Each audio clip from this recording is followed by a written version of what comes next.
Bienvenidos todos. Hoy 25 de agosto del 2020, todavía en medio de la cuarentena del coronavirus, aprovechando precisamente la circunstancia para conectarnos de formas que antes no aprovechábamos. Hoy tenemos la conferencia inaugural tanto del programa de filosofía en su segundo semestre de 2020, el programa de filosofía de la Universidad del Bosque, como de la Red Colombiana de Filosofía de la Religión. Esta red se consolidó hace muy poco, después de la experiencia del coloquio que también organizamos, el coloquio de Filosofía de la Religión y la Espiritualidad, y pues sencillamente nos dimos cuenta que hay muchos profesionales y muchos estudiantes, en general muchas personas interesadas en filosofía de la religión en Colombia.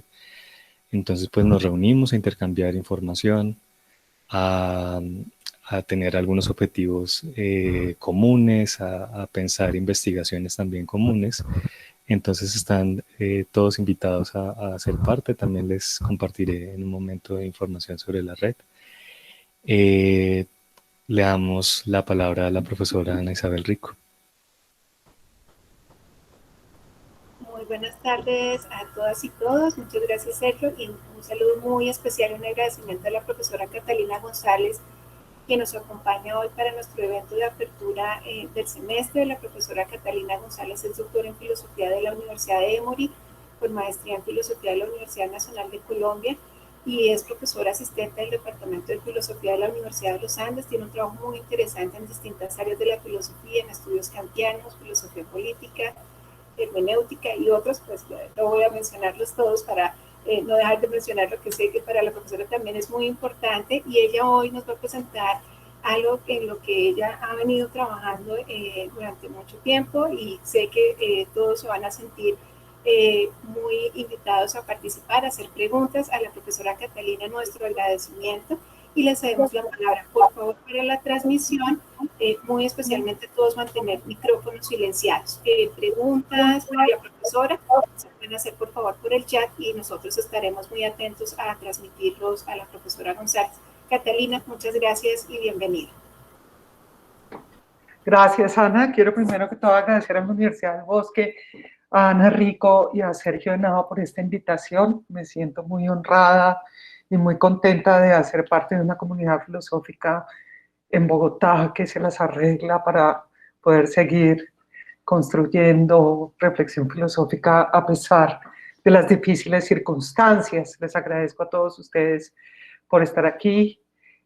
No sé en dónde estamos, en una nube, qué sé yo, pero les agradezco mucho por tomar el tiempo para escucharme. Voy a hacer la presentación, voy a compartirles una presentación de PowerPoint.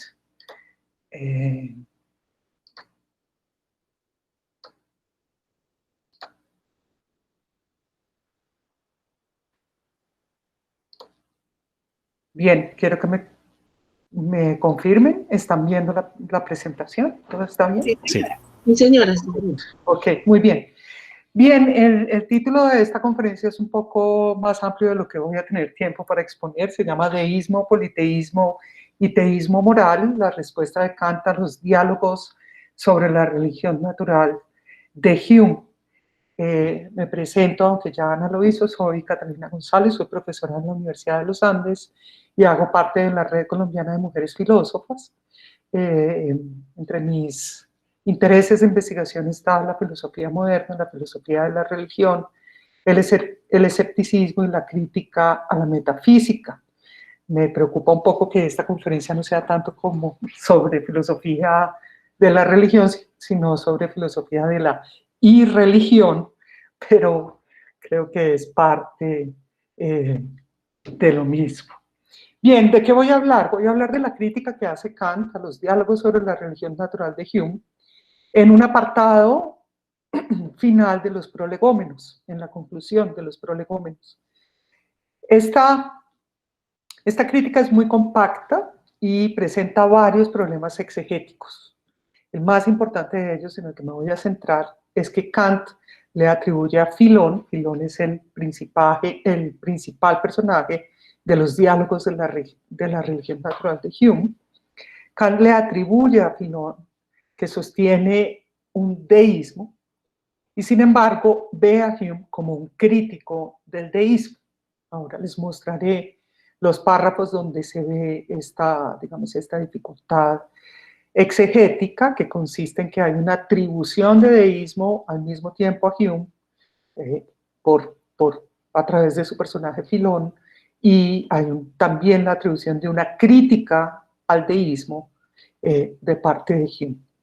Para resolver estos problemas exegéticos, creo que hay que ampliar el foco de la discusión para incluir primero que todo algunas de las reflexiones que Kant hace sobre el deísmo y el teísmo en la crítica de la razón pura, en las lecciones sobre la religión y en los mismos prolegómenos. Y si este foco, que ya hemos ampliado un poco, no fuese lo suficiente para poder dar respuesta a los problemas exegéticos, entonces me propongo ampliar el foco aún más e incluir el contexto histórico de estas disputas.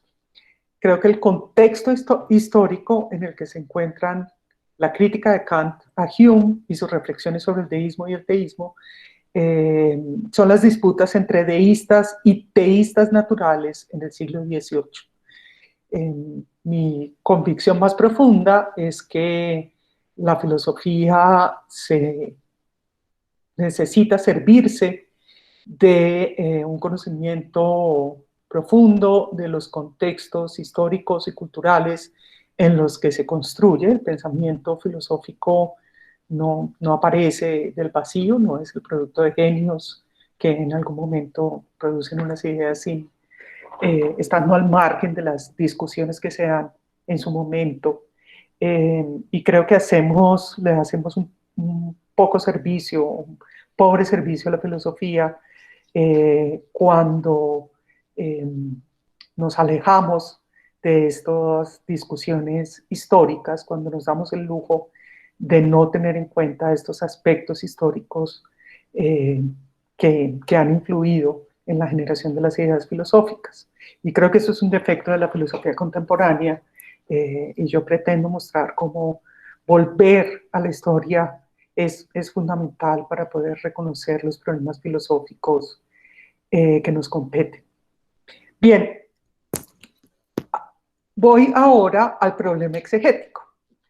En los prolegómenos, Kant dice lo siguiente: si se nos concede en un principio como una hipótesis necesaria, como concede Hume en sus diálogos en la persona de Filón a Cleantes, el concepto deísta de ser primero, en el cual se concibe al ser primero por meros predicados ontológicos de sustancia, causa, etc., no se nos puede impedir predicar a este ser una causalidad por la razón en relación al mundo y pasar así al teísmo. Este es un párrafo muy lleno de contenido. Vamos a ir desilvanándolo poco a poco, pero lo que quiero señalar en este momento es que Kant está reconociendo que Hume, por boca de uno de los personajes de su diálogo, Filón, concede el concepto deísta de ser primero.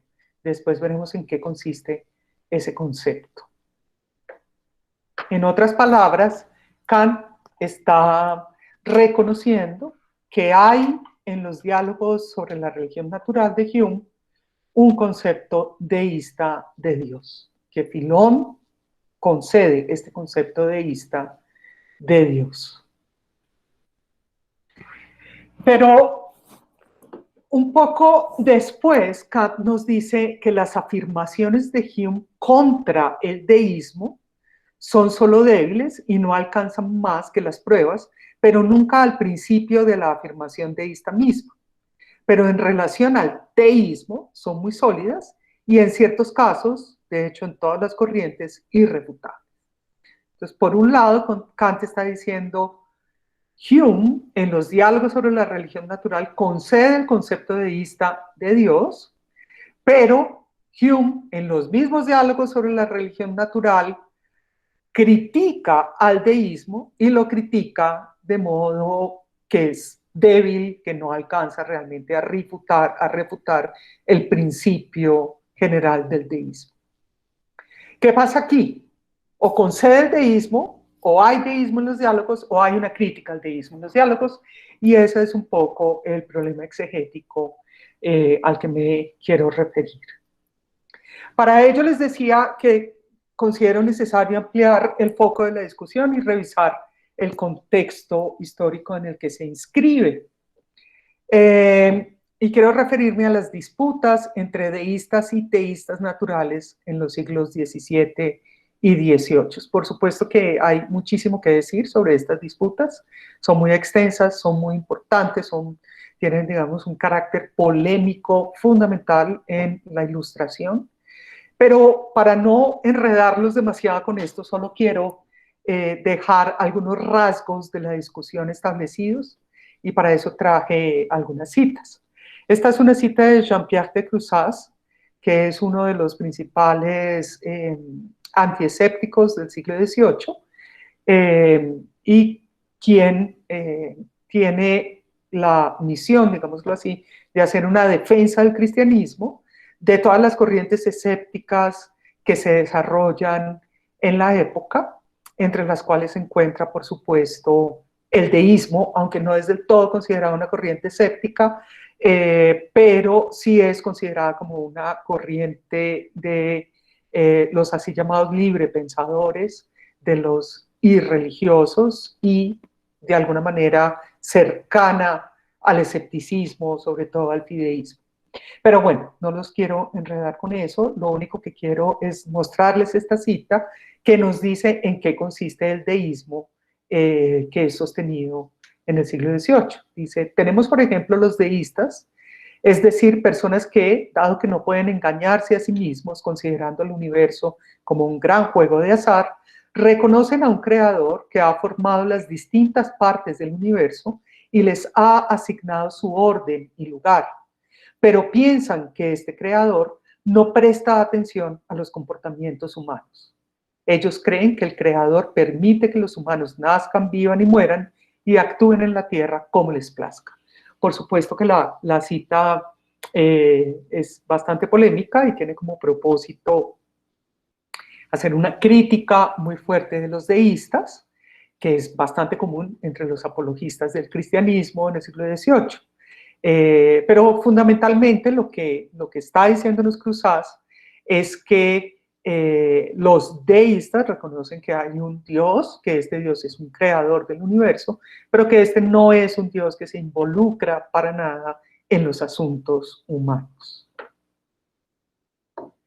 Entre los principales deístas británicos están John Toland, Anthony Collins y Matthew Tyndall, y estas son las obras principales de ellos. Simplemente les quería mostrar esto para que tengan unos datos generales de quiénes son los deístas británicos. Hume no se considera un deísta británico, por distintas razones de las que no quiero entrar a hablar, pero una de ellas es que los deístas británicos, Toland, Collins y Tyndall, digamos, tienen un modo de argumentación que es bastante, digámoslo así, bastante dogmático, que repugna a un escéptico como Hume. Y esto es muy interesante porque uno dice, bueno, pero son dogmáticos y sin embargo están emparentados con los librepensadores, con los fideístas, con los escépticos. ¿Cómo es esto? Es bien interesante, pero es bien difícil de separar en el periodo qué pensadores, a pesar de que no son ortodoxos, de que no sostienen la doctrina cristiana ortodoxa, son sin embargo dogmáticos, como en el caso de los deístas, y qué pensadores, aunque sostienen la doctrina cristiana ortodoxa, el dogma cristiano, son escépticos, como en el caso de los fideístas. Esto todo está muy entremezclado, no me voy a referir a ello, pero una de las razones por las cuales Hume no se identifica del todo con estos deístas que le preceden es que, digamos, su modo de argumentación es un modo de argumentación dogmático que procede, digamos, deductivamente y no es un modo de argumentación como el escéptico. Sin embargo, Hume también reconoce en su correspondencia que su pensamiento tiene tintes deístas.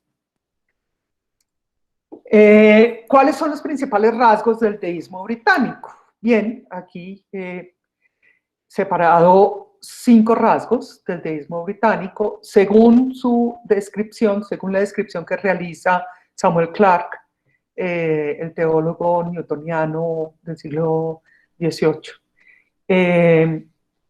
Estos son: los deístas tienen una creencia racional, ojo, es racional, no es por razones de fe, es una creencia obtenida y justificada racionalmente en la existencia de un Dios que es creador del mundo, y esta creencia se funda en el argumento del diseño del universo. Este Dios, sin embargo, es un mero creador que no se involucra en la organización y gobierno del mundo, o si lo hace solamente a través de las leyes naturales establecidas desde la creación. Es decir, que los deístas niegan la providencia divina y niegan los milagros, y por eso son considerados irreligiosos. Para nosotros, si uno se pone a leerlos, realmente suenan piadosísimos, pero en ese momento son considerados irreligiosos porque niegan la providencia y niegan los milagros. Además de esto, los deístas rechazan la religión revelada, es decir, las escrituras, consideran que la religión debe ser enteramente racional y rechazan las escrituras. Y finalmente rechazan la creencia en la inmortalidad del alma. Bien, con todas estas características ustedes se pueden dar cuenta de que el deísmo es una amenaza enorme al cristianismo.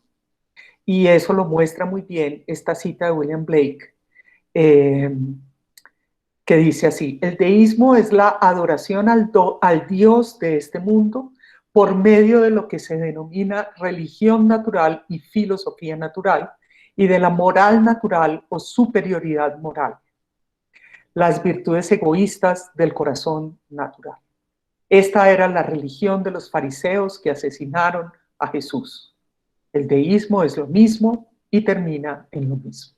Bueno, creo que las palabras de Blake no pueden ser más elocuentes. Los cristianos consideran que el deísmo es una amenaza al cristianismo. Y para finalizar con esta breve caracterización del deísmo, Jonathan Israel incluye al deísmo entre, digamos, las corrientes propias de una ilustración que es la ilustración radical, ¿no? La ilustración menos moderada, más radical, digamos, más irreligiosa, y que propende por una secularización mucho más rápida, mucho más inmediata, etc. Jonathan Israel dice, en tanto grupo, ¿cómo podríamos caracterizar el lugar de los deístas ingleses en el surgimiento de la ilustración radical? Desde ese momento, aparecen más o menos en 1720, asumieron una importancia real en el debate intelectual internacional como hábiles divulgadores y popularizadores del impulso revolucionario fatalista, naturalista y, en últimas, espinosista, que fue tanto social, sexual y político como filosófico y religioso. Bien, ahora quiero referirme un poco a los diálogos sobre la religión natural, un texto que yo considero que es de los textos más bellos de la filosofía moderna y también de los textos más difíciles de interpretar. Es un texto que nunca me cansaré de leer, y quienes no lo hayan leído, particularmente entre los estudiantes que están aquí, se los recomiendo muchísimo. Los diálogos se ocupan de realizar una crítica del teísmo natural. El teísmo natural, como les había dicho, se funda en el argumento del diseño del universo.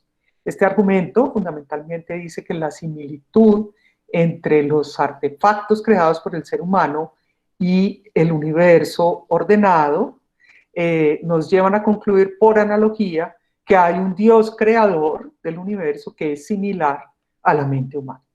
Todos conocemos el argumento en todas sus versiones populares. La gente dice, no, qué atardecer tan bello, o qué descubrimiento científico tan fantástico, este universo es increíble, tiene que haber una mente creadora detrás del universo, ¿no? Un Dios creador que es similar a una mente humana.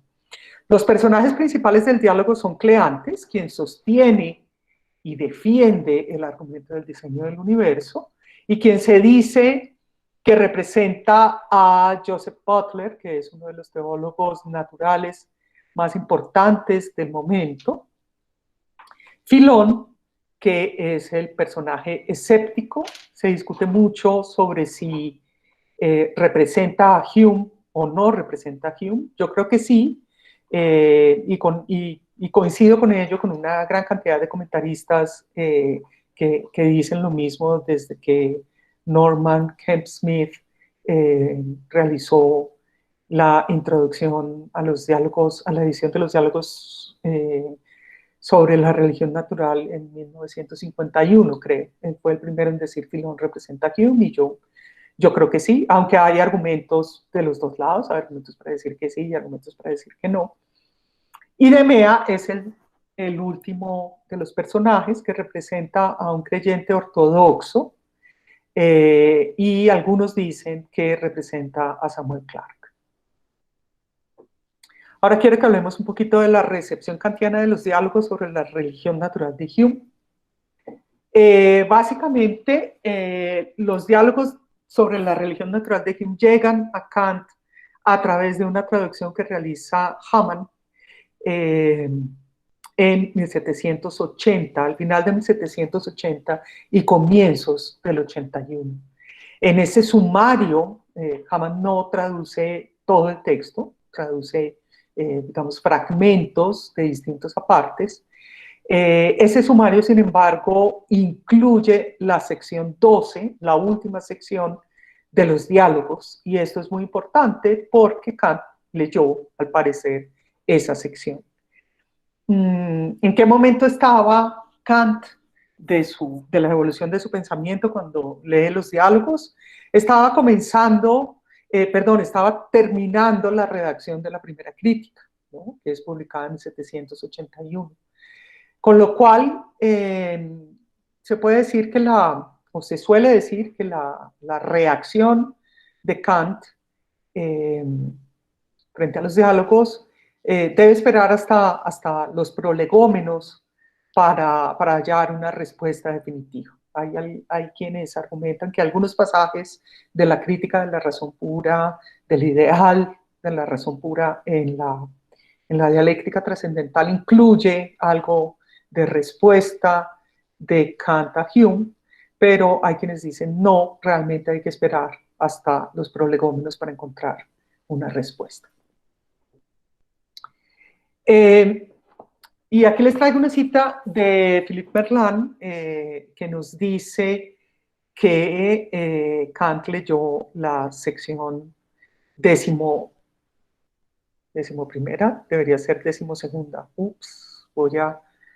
Tengo que revisar eso. Creo que me equivoqué al escribir aquí. Pero dice Philippe Merlin, si comparamos sección por sección el original y los extractos, nos damos cuenta inmediatamente de que Hamann se ocupó particularmente de la sección decimosegunda. Esto es un error. Es decir, la última sección de los diálogos. Un lector del resumen de Hamann es fácilmente llevado a creer que esta sección es la más importante de los diálogos. Como lo sabemos, ella expresa el reconocimiento parcial que da Hume a la religión. Bien, ¿qué es lo que ocurre en esta sección y por qué es una sección tan importante de los diálogos? Aquí ocurre lo que los comentaristas, sobre todo en lengua inglesa, denominan el retroceso de Filón o Philos reversal. Y lo que ocurre aquí es que Filón, que ha sido el personaje escéptico y que durante todos los diálogos ha estado hallando argumentos escépticos para refutar el argumento del diseño del universo y por tanto para refutar el teísmo natural de Cleantes, de pronto se arrepiente o parece arrepentirse. Filón entonces confiesa su fe en esta sección, afirmando que la analogía del diseño, del argumento del diseño del universo, establece suficientemente la inferencia de efectos similares, es decir, los artefactos que son creados por los seres humanos y el universo ordenado, a causas similares, es decir, la mente humana y la mente divina. Él acepta la analogía en la que se funda el diseño, a pesar de que, como les digo, ha estado atacándola permanentemente durante todas las demás secciones de los arcos. Y aquí se encuentra, aquí les traigo la cita, que creo que es una cita importante, que las obras de la naturaleza encierran gran analogía con los productos del arte, es un hecho evidente, y según todas las reglas del buen razonamiento deberíamos inferir que en lo referente a dichas obras naturales y dichos productos artificiales, las causas de ambos han de encerrar una proporcional analogía. Pero, como también hay diferencias considerables entre unas y otros, tenemos razón para suponer que también se da una proporcional diferencia entre sus causas. Es decir, la aceptación que hace Filón de la analogía del diseño del universo tiene salvedades, y estas salvedades son importantes, ¿no? También hay diferencias considerables entre los términos de la analogía. Y estas diferencias son fundamentalmente que solo podemos atribuir a Dios una mente remotamente similar a la mente humana. Esto nos lo dice Hume también en este aparte, ¿no? Nos lo dice por boca de Filón. ¿Y en qué consiste esta remota similitud entre la mente humana y la mente divina? No nos lo dice, nos dice es absolutamente indeterminable esa similitud. Esto establece límites a la antropomorfización de Dios, es decir, al teísmo natural en su variante cristiana. ¿Por qué? Porque el teísmo natural en su variante cristiana dice Dios tiene voluntad, Dios tiene inteligencia, Dios tiene poder y Dios tiene atributos morales como la bondad. Y Hume dice no, ninguno de esos atributos son atributos que podamos establecer con certeza con base en la analogía. Lo único que podemos establecer con base en esta analogía es que Dios tiene una mente o una inteligencia remotamente similar a la mente humana. Pero nada más, es decir, esto es casi que un concepto vacío, ¿no? Hay una similitud allí muy, muy tenue entre las dos mentes. Bien. La pregunta es si esto es deísmo o no es deísmo. Hay quienes dicen que sí, hay quienes dicen que no. Entre quienes dicen que sí está John Gaskin, que yo creo que es uno de los más importantes comentaristas de Hume en la segunda mitad del siglo XX. Hay otros que dicen, no, Hume es ateo, o Hume es agnóstico, o incluso Hume es teísta, y en realidad Hume es representado por Cleantes y no por Filón. Bueno, hay toda una serie de discusiones al respecto, en las que no puedo entrar, pero digamos que no nos importa tanto saber si Hume es deísta, lo que nos importa es saber si Kant piensa que Hume es deísta, y en efecto Kant parece pensar esto.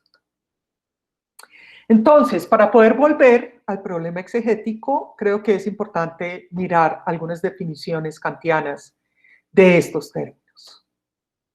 En primer lugar, Kant define el deísmo como una teología trascendental, es decir, pura, a priori. Una teología fundada en el concepto puro de ser supremo o de causa primera.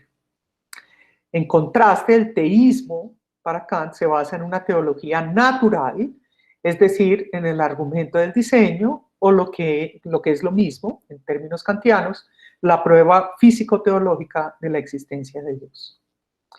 Es decir, que el concepto de Dios del deísmo es el concepto de una causa del mundo, mientras que el concepto de Dios del teísmo es el concepto de un creador del mundo. Y aquí está la cita en la que Kant dice esto en la Crítica de la Razón Pura.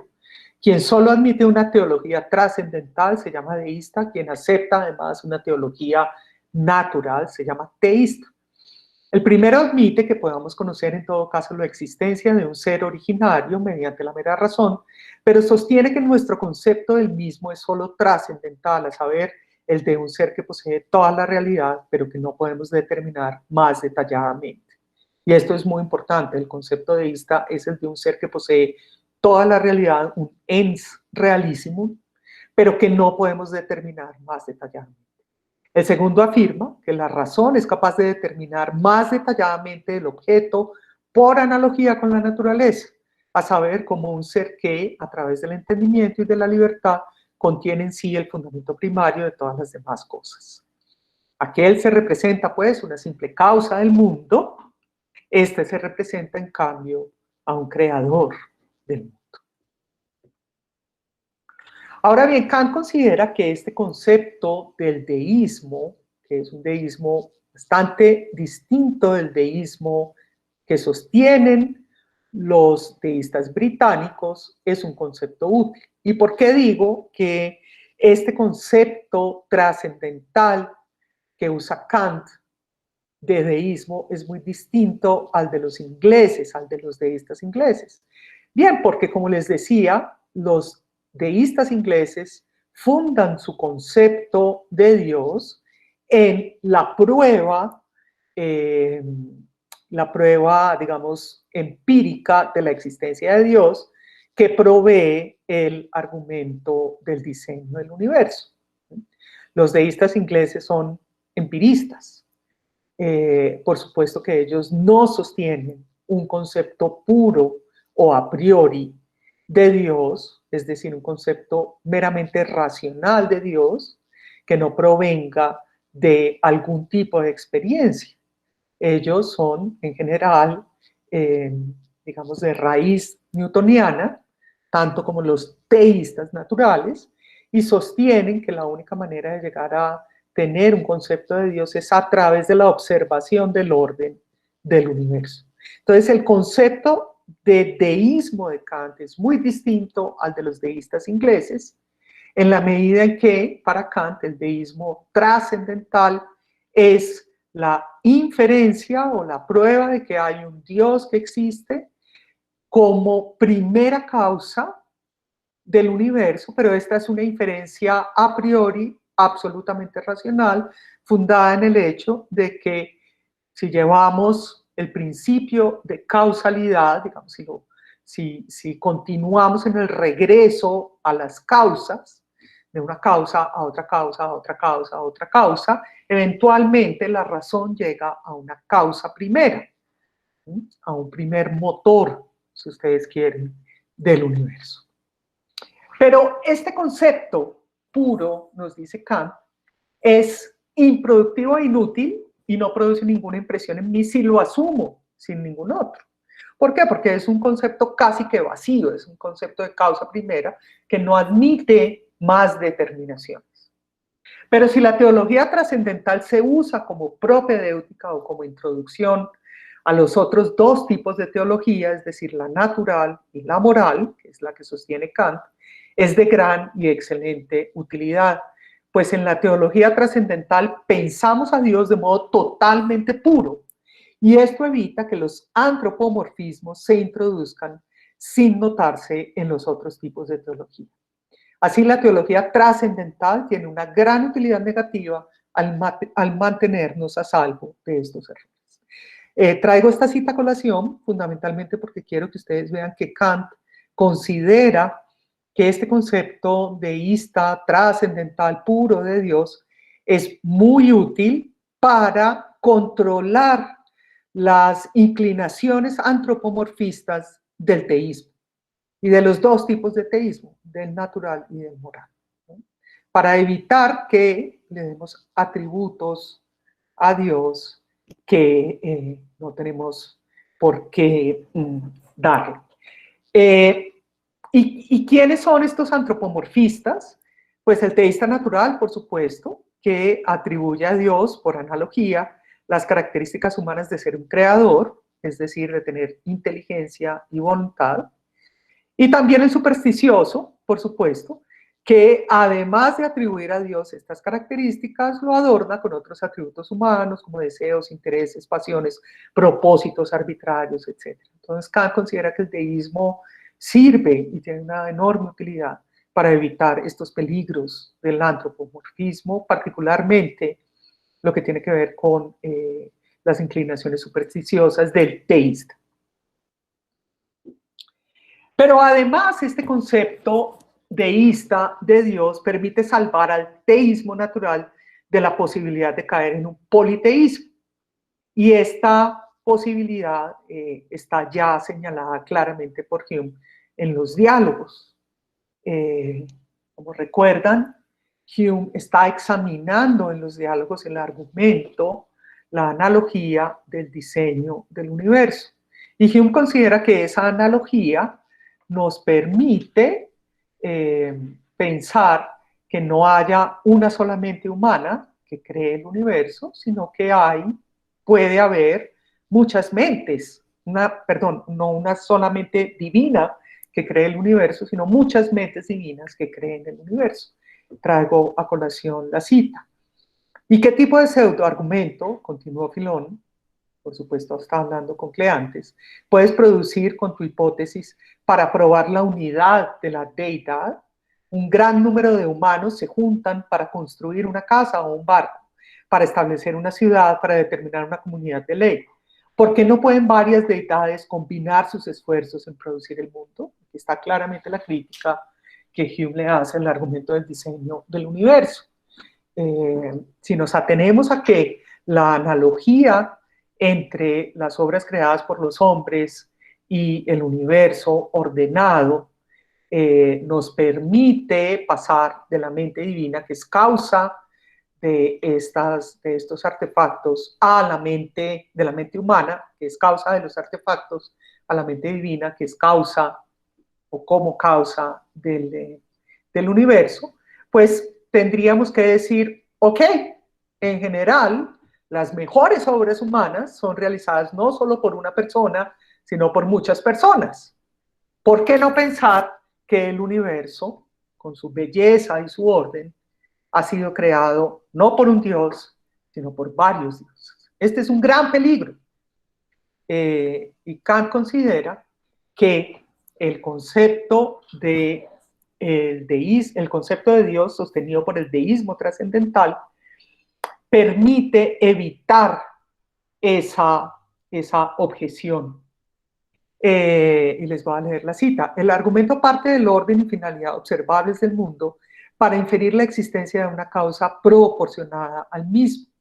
Pero el concepto de esta causa tiene que darnos a conocer de ella algo completamente determinado y no puede, por tanto, ser otro que el de un ser que posea todo el poder, la sabiduría, etc. En una palabra, toda la perfección correspondiente a un ser omnisuficiente. Cuando se trata de la magnitud, de la perfección de una cosa en general, no hay más concepto determinado que el que abarca toda la perfección posible y solo el todo de la realidad está completamente determinado en el concepto. Básicamente lo que Kant está diciendo es que este concepto a priori de Dios como una primera causa que es un ens realísimo, es decir, que tiene toda la perfección posible, nos permite evitar la hipótesis politeísta en la medida en que debemos atribuir a la mente creadora del universo un máximo de potencia creadora. Y por tanto, el concepto de Dios como aquel ente que posee todas las perfecciones nos permite decir a un absoluto todo, que es el universo creado, le atribuimos una causa proporcional que tiene que ser un absoluto ente, es decir, un ente absoluto, es decir, un ente que posee todas las perfecciones. Bien, ahora voy a la crítica de Kant a Hume. Esta crítica tiene dos ataques, pongo ataque entre comillas porque realmente no creo que Kant esté atacando aquí. Y el primer ataque tiene tres partes. La primera parte es la cita que ya les había leído. Las objeciones de Hume contra el deísmo son débiles y no alcanzan nunca más que las pruebas, pero no al principio de la afirmación deísta misma. Pero en relación al teísmo, que se debe producir por una determinación más próxima de nuestro concepto de un ser supremo, la cual en el deísmo es meramente trascendente, son muy sólidas, y una vez introducido este concepto, el concepto deísta trascendente, en ciertos casos, de hecho, en todas las corrientes irrefutables.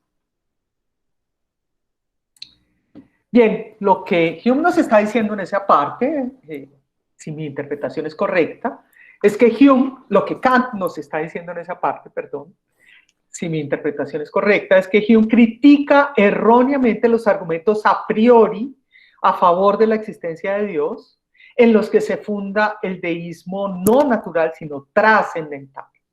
Pues se vale de argumentos empíricos que no pueden objetar nada a su fundamento a priori. Pero, por otro lado, nos está diciendo Kant, su crítica al teísmo, que hace uso del concepto deísta trascendental de Dios, es sólida. ¿Qué significa esto? Yo les había dicho que Kant considera que el deísmo trascendental se funda en la prueba que él denomina cosmológica de la existencia de Dios, según la cual si yo procedo racionalmente yendo de cada causa a su causa, finalmente llegaré a una última causa. Y es una prueba pura o es una prueba a priori de la existencia de Dios, en la medida en que no tengo que acudir a la experiencia para nada. Esta prueba es rechazada de entrada por Filón y por Cleantes en los diálogos de la religión natural, sobre la religión natural. Es una prueba que es, digamos, quien la trae a colación en el argumento de los diálogos es Demea, el que les había dicho que es el personaje que representa a un creyente ortodoxo, y lo dice así, dice Demea, pero si son tantas las dificultades que acompañan al argumento a posteriori, ¿no nos iría mejor adhiriéndonos a ese simple y sublime argumento a priori, que al ofrecernos una demostración infalible, corta de raíz toda duda y dificultad? También mediante este argumento podemos probar la infinitud de los atributos divinos, cosa que mucho me temo no puede alcanzarse con certeza de ninguna otra manera. Demea introduce entonces la consideración de la prueba a priori de la existencia de Dios, pero rápidamente Cleantes y Filón rechazan esa posibilidad. ¿Por qué? Porque Cleantes y Filón se adhieren a la teología natural, es decir, a la teología empírica. Mi conclusión entonces sobre esa parte, primera parte de esta crítica, es que Kant critica a Hume por no conceder el argumento cosmológico o prueba a priori de la existencia de Dios como primera causa. Para él, el deísmo que Hume critica en los diálogos es el deísmo trascendental. Y esto es importante porque, como veremos, no siempre Kant está hablando, cuando usa el término deísmo, no siempre está hablando de lo mismo. A veces está hablando de deísmo trascendental, a veces está hablando de deísmo natural o del deísmo que sostienen los deístas ingleses. La segunda parte de este primer ataque es el siguiente. Nos dice Kant, sus argumentos, los de Hume, más peligrosos, se refieren todos al antropomorfismo, del cual admite que es inseparable del teísmo y le hace en sí contradictorio.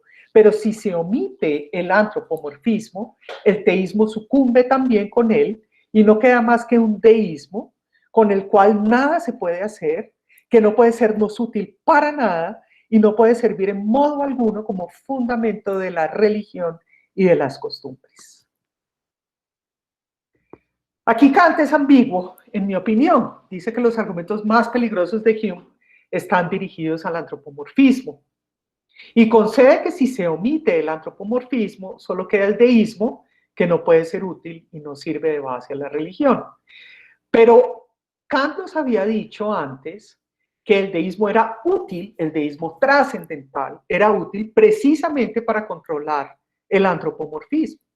Entonces, ¿qué es lo que está pasando aquí? ¿Por qué Kant nos dice que los argumentos peligrosos, los más peligrosos de Hume, son aquellos que están dirigidos al antropomorfismo, cuando él nos ha dicho que el deísmo es precisamente útil para controlar el antropomorfismo?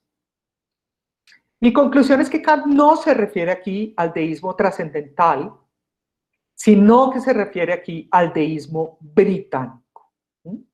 Cuando dice solo queda el deísmo que no puede ser útil y no sirve de base a la religión, aquí nos está hablando no del deísmo trascendental, sino del deísmo británico. Y aquí está un poco curándose en salud, porque él sabe que los argumentos de Hume son vistos por la ortodoxia cristiana como peligrosos. Y por tanto nos está diciendo, los argumentos más peligrosos de Hume son los dirigidos al antropomorfismo y realmente solamente hay allí un deísmo que no es útil. Lo que está diciendo es, de alguna manera, Hume es aquí un deísta como los deístas ingleses, y yo no quiero tener nada que ver con él. Yo no considero que su crítica sea válida. La tercera parte nos dice, si se nos concede en un principio como una hipótesis necesaria, como concede Hume en sus diálogos en la persona de Filón a Cleantes, el concepto deísta de un ser primero, en el cual se concibe el ser primero por meros predicados ontológicos de sustancia, causa, etc., no se nos puede impedir predicar a este ser una causalidad por la razón en relación al mundo y pasar así al teísmo sin estar obligado a atribuirle esta razón a él mismo como una propiedad a él inherente. Este es un párrafo, de nuevo, muy difícil. Primero, aquí, este es el párrafo que les mostraba al principio de la charla, en el cual Kant reconoce que hay digamos, en los diálogos un concepto deísta de Dios, pero aquí se está refiriendo al concepto deísta trascendental de Dios, porque está hablando del concepto deísta de un ser primero, en el cual se concibe a este ser primero por meros predicados ontológicos, es decir, predicados puros, no predicados empíricos. Pero luego nos dice que no se puede impedir predicar de este ser una causalidad por la razón y pasar así al teísmo. Ok, si atribuimos que Dios tiene una razón, entonces estamos ya en el teísmo, nos dice Kant. Pero después nos dice sin estar obligado a atribuirle a Dios esta razón como una propiedad a él inherente. ¿Qué es lo que quiere decir? Bien, yo creo que aquí lo que ocurre es que Filón está concediendo el concepto de Dios, es que Kant considera que Filón concede o acepta en la última parte de los diálogos el concepto de Dios del deísmo trascendental, aunque de modo inadvertido. Y aquí me parece que Kant está siendo muy agudo en su interpretación de los diálogos.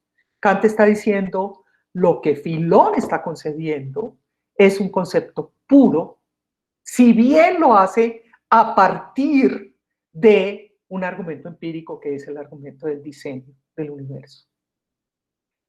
Y luego nos dice, al aceptar este concepto trascendental, podemos pasar al teísmo y predicar la razón como atributo divino sin considerar que es una propiedad inherente de Dios. ¿Cómo podemos hacer eso? Con la segunda crítica o el segundo ataque, entre comillas, de Kant a Hume en los prolegómenos, y con esto ya estoy cerca de terminar. ¿Por qué podemos pasar legítimamente del deísmo trascendental al teísmo? ¿Y por qué el teísmo puede predicar de Dios la razón sin que sea una propiedad de éste? Bueno, yo creo que la conclusión que hay que tener aquí en cuenta es que no podemos pasar del deísmo trascendental al teísmo sin alterar el teísmo, y eso es lo que se propone hacer Kant precisamente con su crítica a Hume y con el concepto de un antropomorfismo simbólico. La crítica de Hume al teísmo se funda en una concepción, la crítica para Kant, la crítica de Hume al teísmo está fundada en una concepción errada de la analogía del argumento del diseño, y esta se soluciona si acudimos al concepto de antropomorfismo simbólico. Esta es la cita de Kant. Nos mantenemos sobre el límite del uso lícito de la razón si restringimos nuestro juicio solamente a la relación que el mundo puede tener con un ser cuyo concepto mismo está dado fuera de todo conocimiento del cual somos capaces dentro del mundo. Pues entonces no atribuimos al Ser Supremo ninguna propiedad distinta de aquella por las cuales concebimos los objetos de la experiencia y evitamos por esto el antropomorfismo dogmático. Sin embargo, las atribuimos a la relación de él con el mundo y nos permitimos un antropomorfismo simbólico que de hecho solo se refiere al lenguaje y no al objeto. ¿Qué quiere decir Kant con esto? Kant nos dice que el conocimiento por analogía no es el conocimiento fundado en una semejanza incompleta de dos cosas, sino en una semejanza completa de dos relaciones entre cosas completamente desemejantes. Es decir, que la analogía no debe llevarnos a buscar una determinación de los atributos divinos por similitud con los atributos de la mente humana, sino que solo debe conducirnos a la aceptación de que la relación mente humana-artefacto es análoga a la relación Dios-naturaleza. Lo importante de la analogía son las relaciones y no la similitud entre los términos de la analogía, nos dice Kant.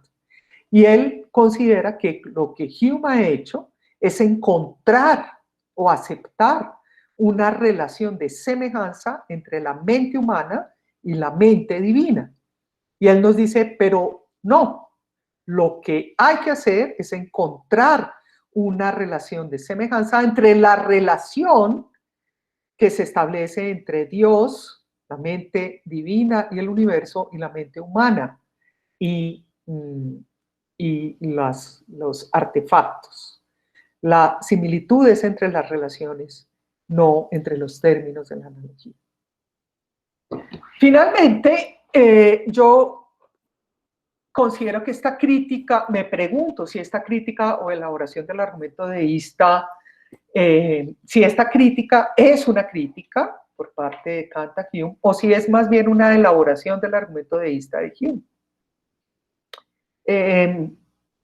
Lo que Filón nos dice en esa última sección de los diálogos es que, dada la divergencia entre los productos humanos y los naturales, solo podemos inferir que la mente divina tenga una remota similitud con la humana. Es más, nos dice que esta remota similitud es indeterminable, que no podemos decir nada más que esto, que hay una remota similitud. No podemos caracterizar esta similitud, nos dice Filón.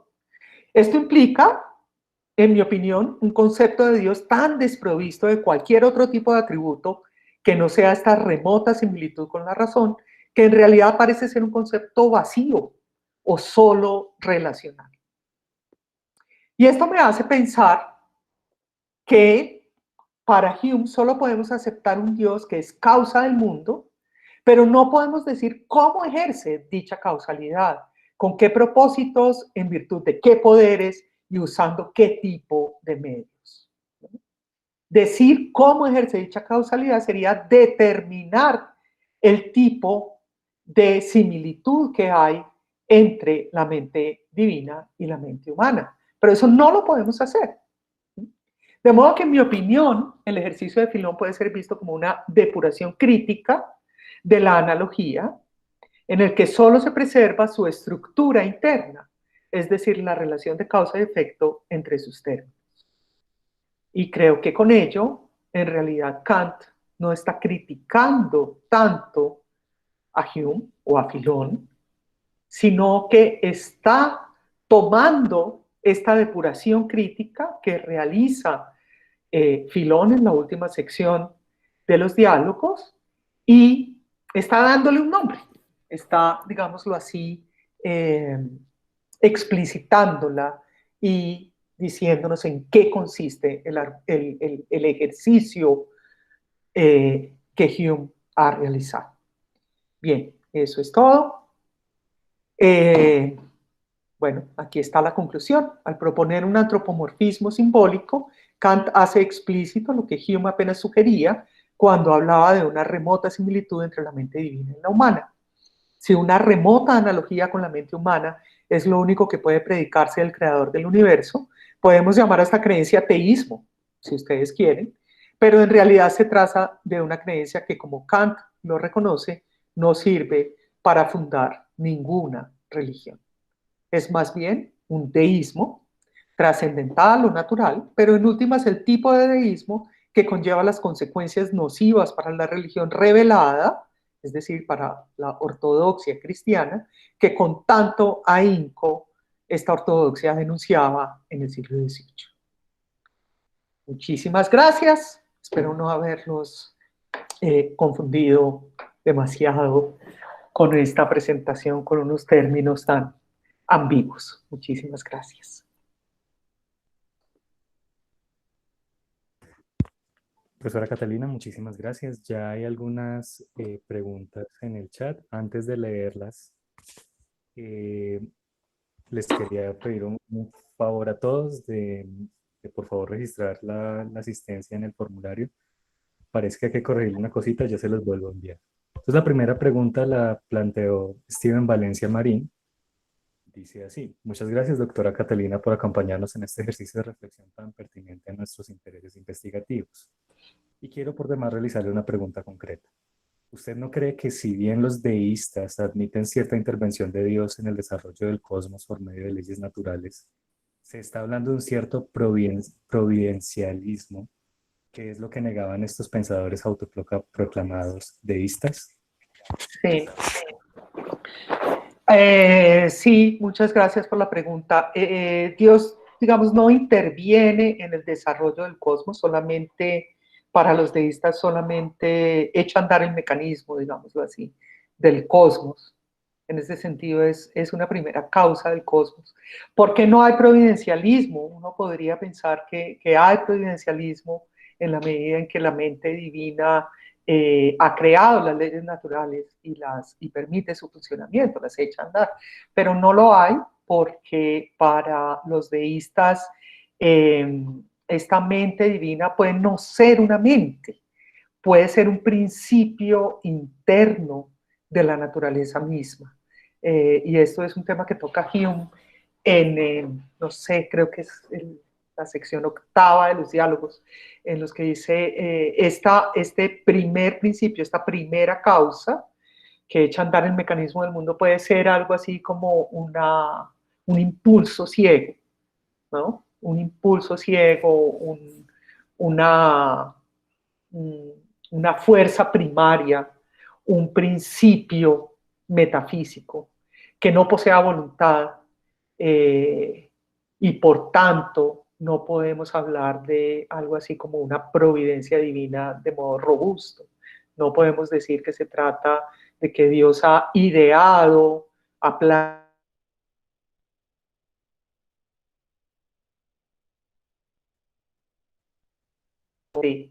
estrictamente hablando, o puede ser una mente, pero puede ser un principio ciego.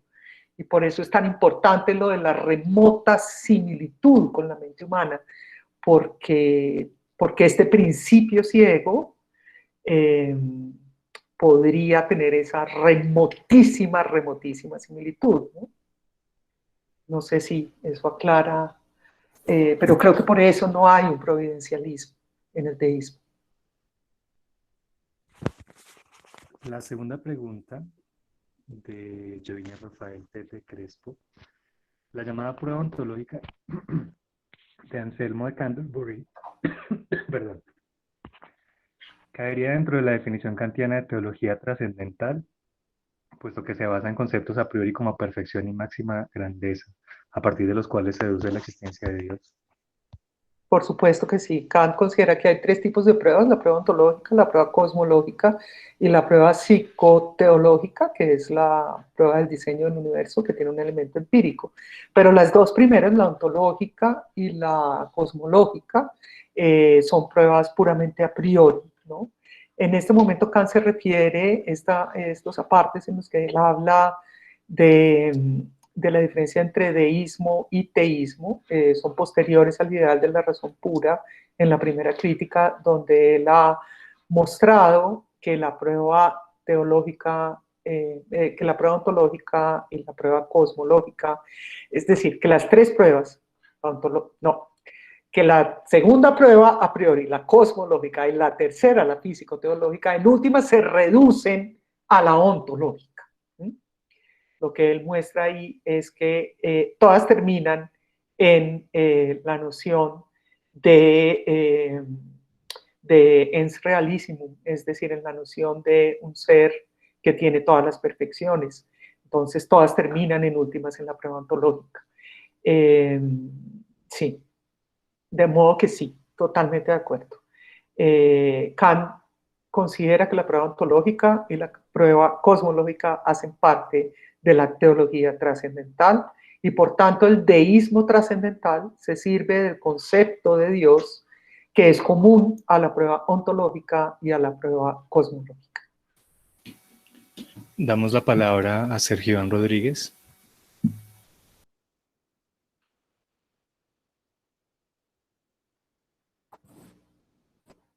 Sí,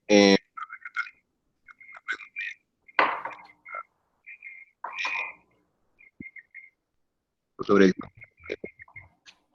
el yo aplicaría también Dios en-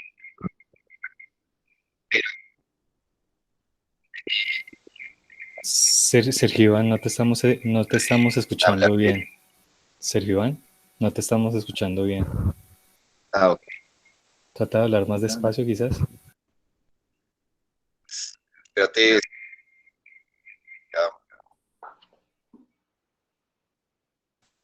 Tal vez es mejor que lo pongas en el chat, Sergio Iván.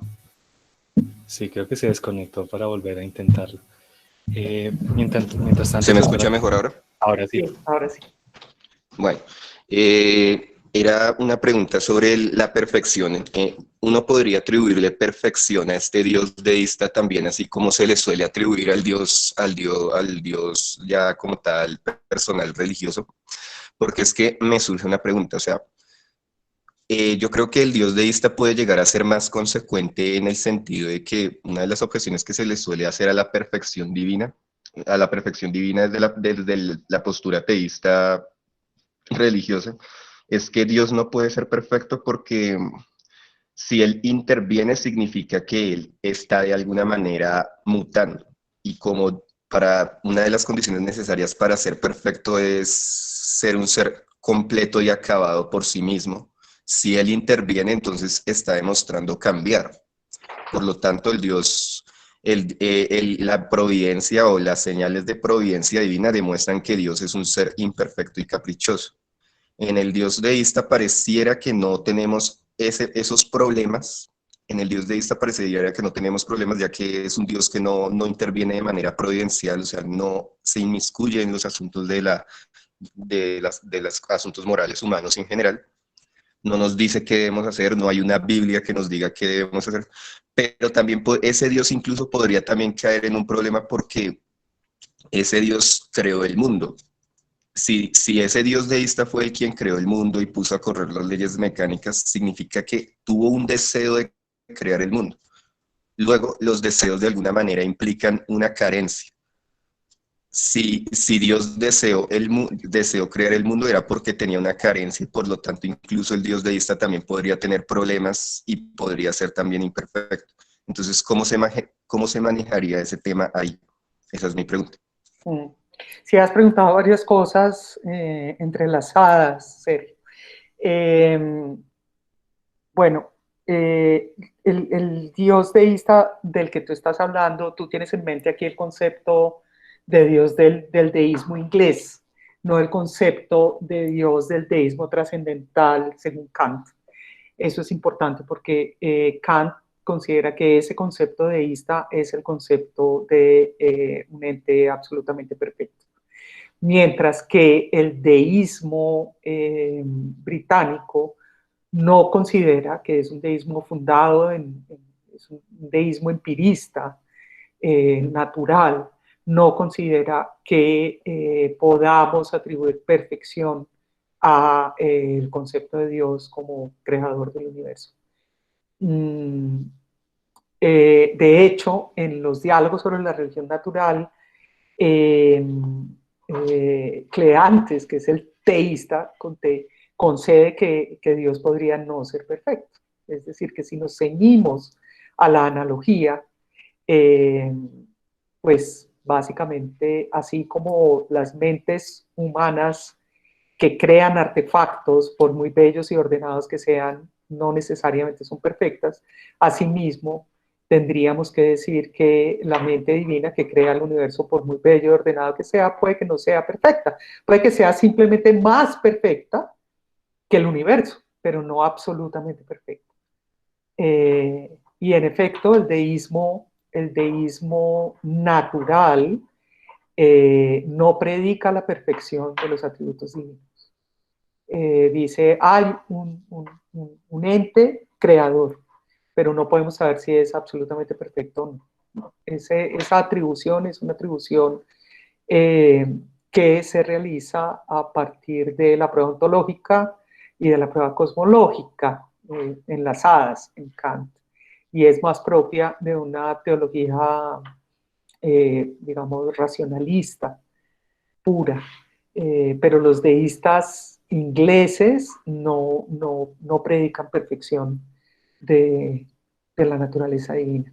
Y ese Dios que no se involucra en los asuntos humanos, pues puede ser perfecto, puede no ser perfecto, igual no se involucra, ¿no? No hay, digamos, ellos evitan ese problema del teísmo que tú estás señalando, que son estas críticas de que si Dios se involucra en los asuntos humanos, entonces es menos perfecto porque se ha alterado. Estos son argumentos muy antiguos que provienen del escepticismo antiguo, ¿no? Ya los había planteado Carnéades y después los sigue planteando Sexto Empírico. Son unas críticas muy bellas, muy antiguas, en contra del teísmo, no en contra del deísmo, porque el deísmo no, pues ese Dios no se involucra.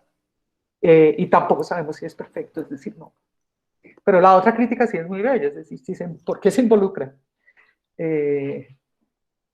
Sí. ¿Te quedó claro? Más o menos respondí a tu pregunta. Sí, claro, no, o sea, eso en cierto sentido responde bien, o sea, en ese sentido el Dios deísta, sí, o sea, esta crítica aplicaría realmente más para el Dios religioso, el Dios personal, Dios de las Escrituras Sagradas. Ya, no es más. El teísmo. Sí. Profesora Catalina, aprovecho para yo formular una pregunta. En la crítica a la razón pura está constantemente esta reflexión acerca de si la teología puede llegar a ser una ciencia, un campo de conocimiento acabado con, digamos, afirmaciones sólidas más allá de la especulación. A la luz de esta distinción, estas distinciones, por ejemplo, entre deísmo y teísmo, ¿se podría considerar que la teología sea un campo de conocimiento sólido para Kant? No, claramente no es un campo de conocimiento para Kant. Es parte de la ilusión dialéctica, ¿no? Él considera que la teología tiene cabida, y esa es como la parte de la charla que no alcancé a hablar, solamente con un fundamento, sí, que la reflexión teológica tiene un fundamento práctico, y que la única teología que es legítima es la teología moral. Kant sostiene que la teología moral es una suerte de teísmo moral, en la medida en que para poder actuar moralmente, o es una consecuencia de de nuestra moral, del hecho de que seamos morales, de que tengamos leyes morales y las obedezcamos, es una consecuencia lógica, racional, que haya un Dios que nos premie con tanta felicidad como merecemos moralmente tener en otra vida, ¿verdad? Que es el problema de los postulados de la razón pura de Kant, que están en la segunda crítica. Entonces, la teología moral, que es una teología fundada en la moral, es válida para Kant, pero no es válida como conocimiento teórico, es solamente válida como, digamos, como reflexión práctica, como elaboración de la teoría práctica. Y por tanto como creencia racional, pero no como saber, ¿no? Si eso es un teísmo, yo no lo sé. Yo pensaría que no alcanza a ser un teísmo, aunque bueno, para que haya un Dios que nos premie en otra vida con felicidad, se requiere que tenga voluntad, ¿no? Que quiera hacerlo. Entonces, en ese sentido, es un teísmo moral. Pero, de nuevo, no tiene ningún tipo de validez en el ámbito del conocimiento, pero sí tiene una enorme validez para Kant en el ámbito práctico, como creencia racional. De hecho, Kant dice que es una creencia necesaria. Esa es la manera que tiene Kant como de salvar a la teología o al cristianismo, digámoslo así, de su crítica, que es una crítica muy fuerte, ¿no? Es decir, esto tiene una utilidad moral importante.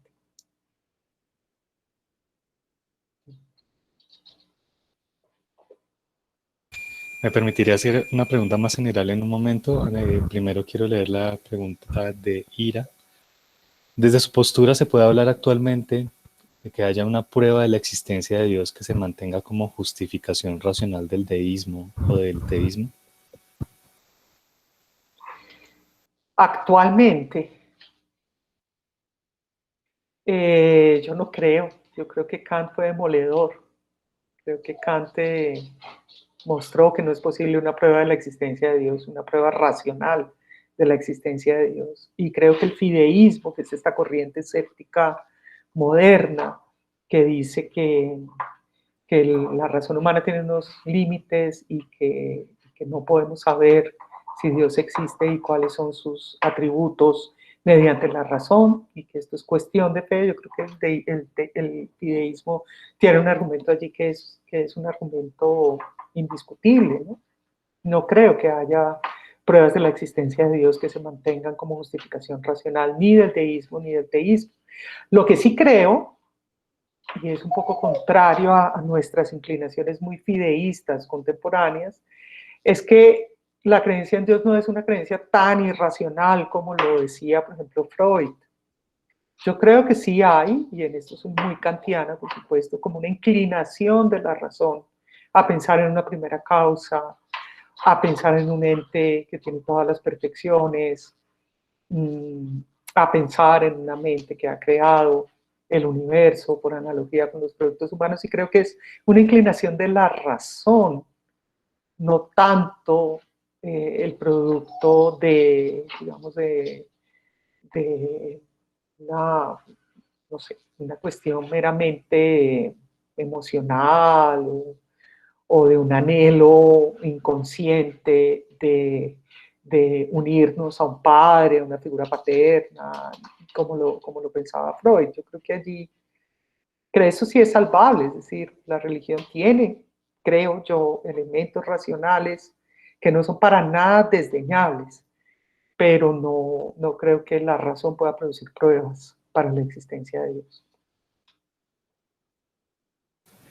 Bien, entonces, bueno, aprovecho para formular una pregunta general precedida de una anécdota. En estas charlas preliminares que hemos tenido para la conformación de la Red Colombiana de Filosofía de la Religión, por supuesto, nos han asaltado varias dudas acerca de exactamente cuál es el objeto de estudio de la filosofía de la religión y cómo se distingue de la teología.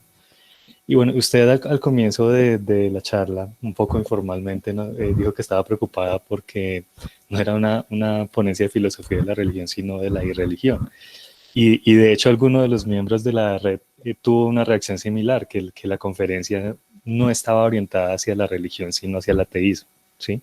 Bueno, entonces, de hecho, son dos preguntas, ¿no? ¿Cómo está concibiendo filosofía de la religión y, y su distinción con teología? Y si este ejercicio que usted hizo caería correctamente dentro de esa categoría. Claro, claro que estoy haciendo filosofía de la religión, si no, no sé de qué sería.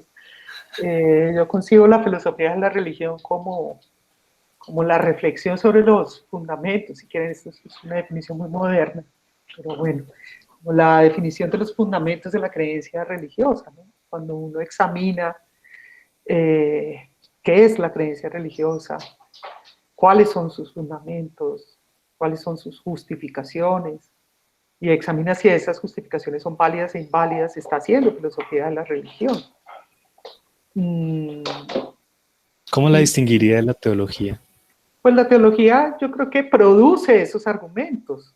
La teología produce los argumentos para afirmar la existencia de Dios y para afirmar sus atributos. Creo que la teología lo que hace es, de alguna manera, es una construcción dogmática, y por dogmático me refiero aquí al término, digamos, al término más estricto filosófico de dogmatismo, y es realizar pruebas positivas para justificar una proposición. Mientras que creo que la filosofía de la religión no solamente se centra en el aspecto dogmático positivo, sino que también se centra en el aspecto crítico, que procura evaluar si esas pruebas, si esos dogmas realmente se justifican o no se justifican. Yo llego a la filosofía de la religión a través del escepticismo. A mí me interesa la historia del escepticismo, tanto antiguo como moderno, pero particularmente la relación entre una escuela del escepticismo antiguo, que es el escepticismo académico, y la modernidad. Y pienso que sí, pienso que uno no puede hacer historia del escepticismo sin hacer filosofía de la religión, ni puede hacer filosofía de religión sin tocar el escepticismo, ¿no? Precisamente la crítica escéptica a la religión es fundamental, y es fundamental para la filosofía que tenemos hoy, de la religión o de cualquier otra vertiente. Entonces yo no creo que uno pueda hacer filosofía de la religión sin incluir el elemento escéptico, crítico, de evaluación de los fundamentos de la creencia religiosa. Muchísimas gracias. CDC tiene la palabra. Buenas tardes. ¿Se escucha? Buenas, sí. Pues, yo estudio diseño industrial.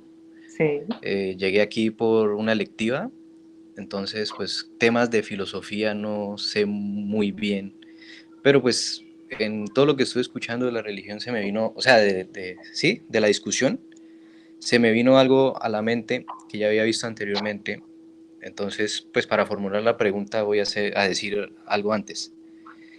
Y es que, pues como todos sabemos, en la historia que se nos enseña, digamos, lo que se conoce se parte desde antes de Cristo y después de Cristo, ¿no?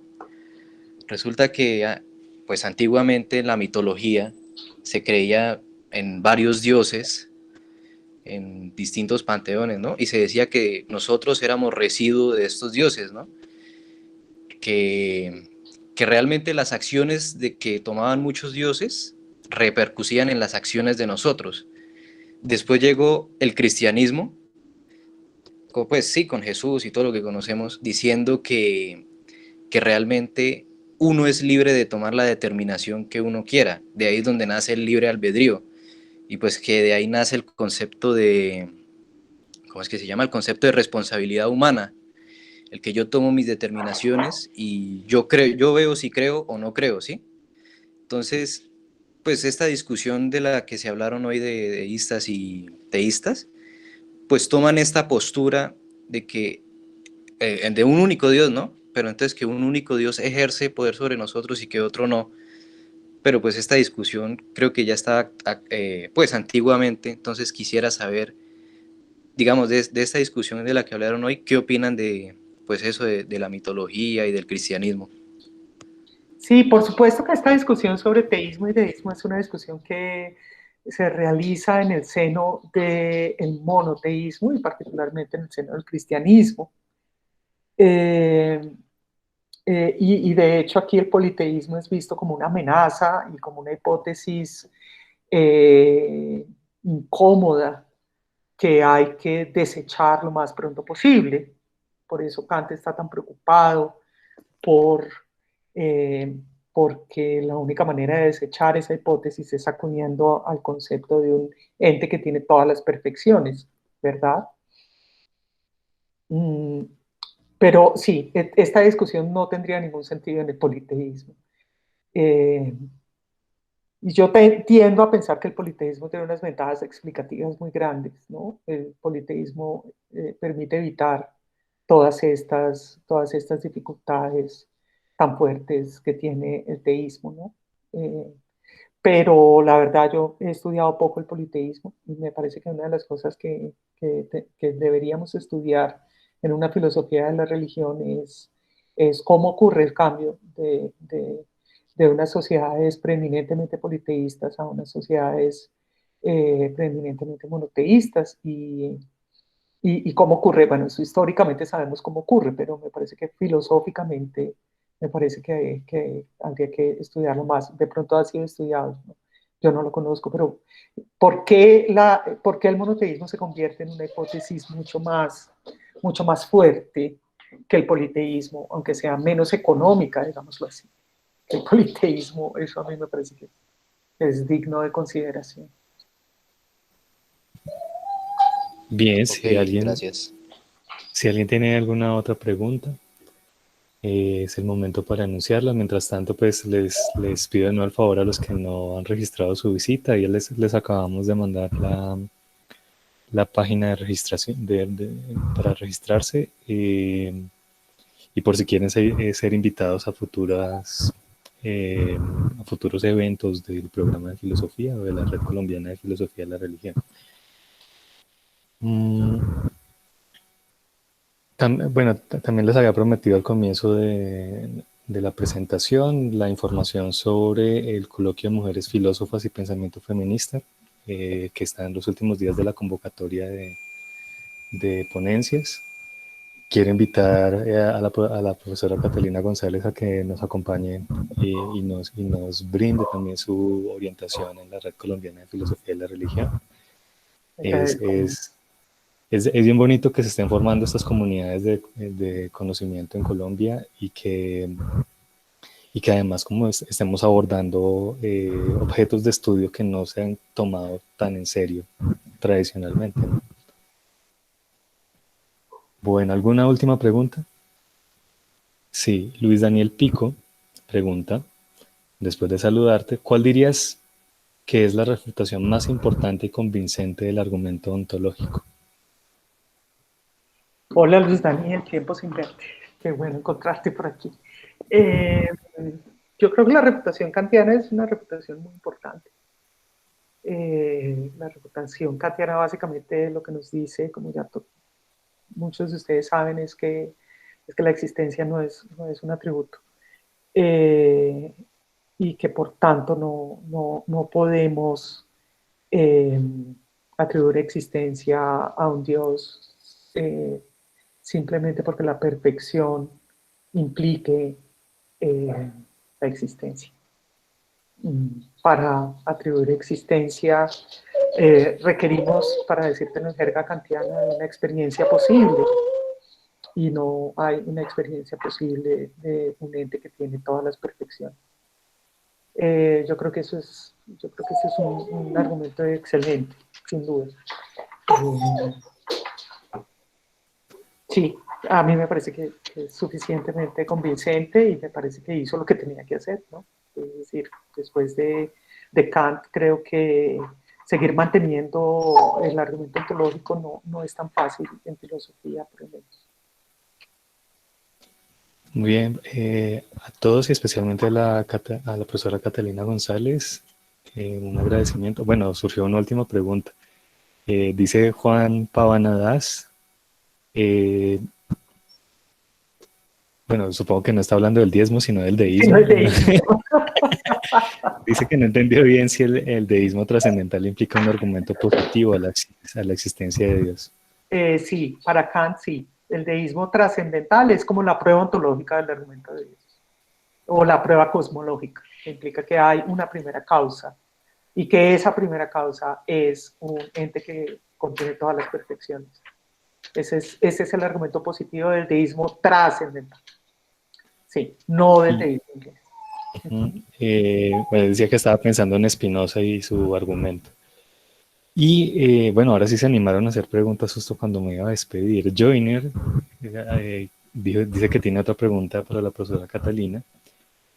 Si hay algo que los teístas y deístas concuerdan es en la doctrina del creacionismo, según la cual Dios habría creado el mundo o el universo a partir de la nada, ex nihilo. Hoy sabemos que crear cosas de la nada es imposible, principio de conservación de la energía. ¿Puede, por tanto, el creacionismo o doctrina del creatio ex nihilo considerarse un argumento sólido hoy en día para la teología? Qué gracias. Yo no sé, yo no soy teóloga. Yo no sé si el argumento ex nihilo sea un argumento válido para la teología. Supongo que sí, ¿no? Por lo menos para la teología cristiana. Sin eso, no creo que haya teología cristiana. El deísmo también acepta una creación. Sin embargo, no sé si es una creación ex nihilo. El deísmo tiene ahí como su coqueteo, de alguna manera, con el espinosismo, ¿no? Se puede pensar como en una naturaleza que se crea a sí misma, ¿no? Ese Dios del deísmo puede ser, es un principio de la naturaleza que se crea infinitamente. Y en ese sentido no habría creación ex nihilo. Pero no veo la posibilidad de que haya un teísmo cristiano sin creación ex nihilo, pero tendría que preguntarle a los teólogos, la verdad.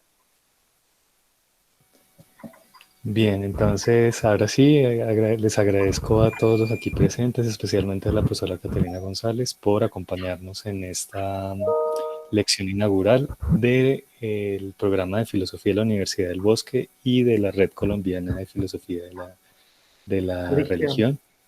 Sí. Los que estén interesados en la red nos pueden dejar por aquí el correo o bueno, en el formulario nosotros les contamos qué hemos hecho, y los que están interesados también en los eventos que organizamos en el programa de filosofía nos pueden escribir a eventoshumanidades@unbosque.edu.co o estar pendientes en nuestras redes sociales que nos encuentran como Filosofía Bosque. Voy a escribir aquí el correo. Les agradezco mucho. También, si quieren, les puedo poner en el chat mi correo electrónico, si quieren hacerme preguntas al respecto por correo electrónico, y se los pongo. Y realmente le agradezco mucho a Ana y a Sergio por esta invitación. Ha sido muy agradable para mí discutir con ustedes estos asuntos y espero poder seguir haciéndolo. Aunque lo mío sean los librepensadores del siglo XVIII. Se me fue un poco mal. Es obviamente voy a corregir aquí, edu.co. Muchísimas gracias de verdad por permitir este espacio para compartirles mi investigación al respecto. Bueno, muchísimas gracias a todos por acompañarnos de nuevo. Feliz tarde. Gracias, profesora Catalina. Muy bien, hasta luego.